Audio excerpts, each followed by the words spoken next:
प्रणाम दोस्तों, आपका आपके अपने चैनल आस्था भक्ति एवं श्रद्धा में स्वागत है।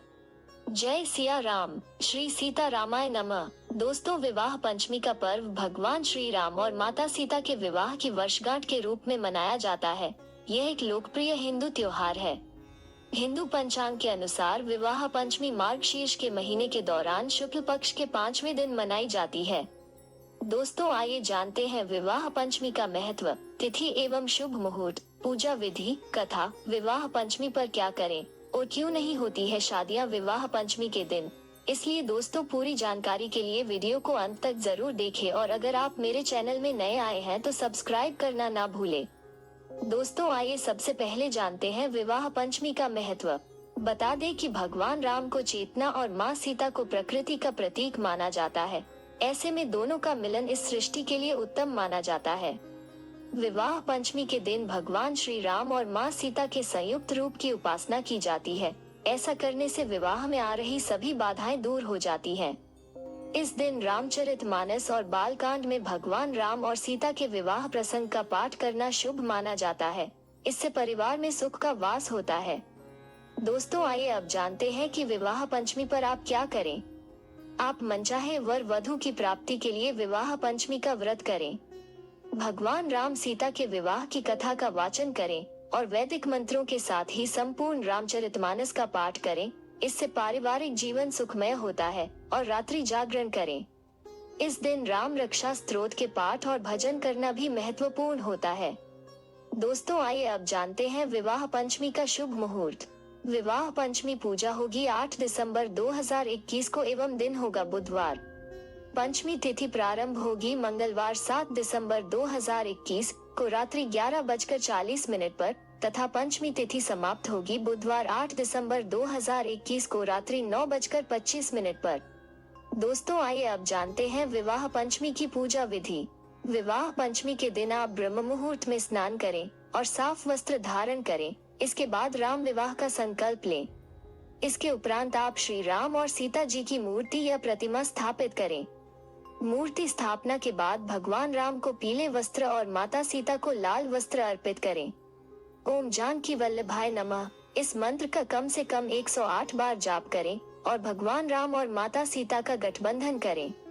तत्पश्चात भगवान राम और माता सीता जी की आरती करें और गांठ लगे वस्त्र को अपने पास संभाल कर रख लें।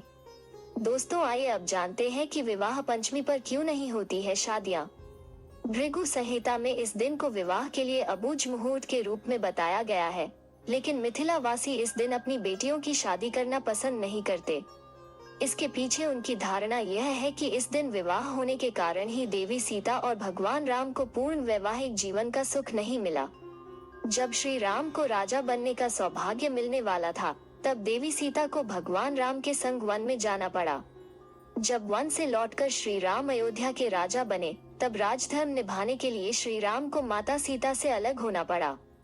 देवी सीता मिथ्या कलंक के कारण वन में भेज दी गई। यही कारण है कि अबूझ मुहूर्त होने के बाद भी विवाह पंचमी के दिन लोग अपनी बेटियों की शादी नहीं करते हैं। दोस्तों, आइए अब सुनते हैं विवाह पंचमी की कथा। पुराणों के अनुसार भगवान विष्णु भगवान राम और माता लक्ष्मी माता सीता के रूप में पैदा हुए थे। राजा दशरथ के घर भगवान राम पैदा हुए थे और राजा जनक की पुत्री के रूप में माता सीता प्रकट हुई थी। बताया जाता है कि सीता माता का जन्म धरती से हुआ था। जब राजा जनक हल जोत रहे थे, तब उन्हें एक नन्ही सी बच्ची मिली थी। ये कोई और नहीं, माता सीता ही थी। एक बार माता सीता ने मंदिर में रखे विशाल शिव धनुष को यूं ही उठा लिया था। इस धनुष को उस दौरान भगवान परशुराम के अलावा और कोई नहीं उठा सकता था।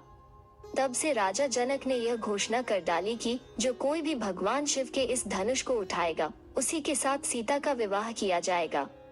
स्वयंवर में महर्षि विश्वामित्र के साथ भगवान राम और लक्ष्मण भी दर्शक के रूप में बैठे थे।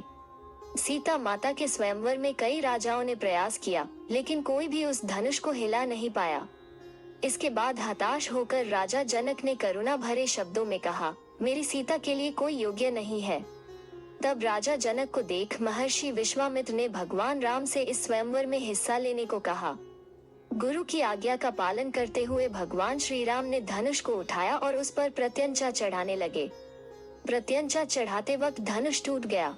भगवान श्री राम को देख माता सीता भी उन पर मोहित हो गईं और उन्होंने वरमाला श्री राम के गले में डाल दी। इस तरह भव्य आयोजन में माता सीता और भगवान श्री राम का विवाह संपन्न हुआ। दोस्तों, आइए इस विवाह पंचमी के पावन पर्व पर हम सच्चे मन से भगवान श्री राम और माता जानकी का ध्यान करें और उनकी कृपा प्राप्त करें। जय सिया राम। अगर आपको मेरा वीडियो अच्छा लगा हो तो इसे लाइक करना न भूले तथा मेरे चैनल को सब्सक्राइब जरूर करें। अगर आपके कोई सुझाव है तो उन्हें प्लीज कमेंट में जरूर बताएं। धन्यवाद।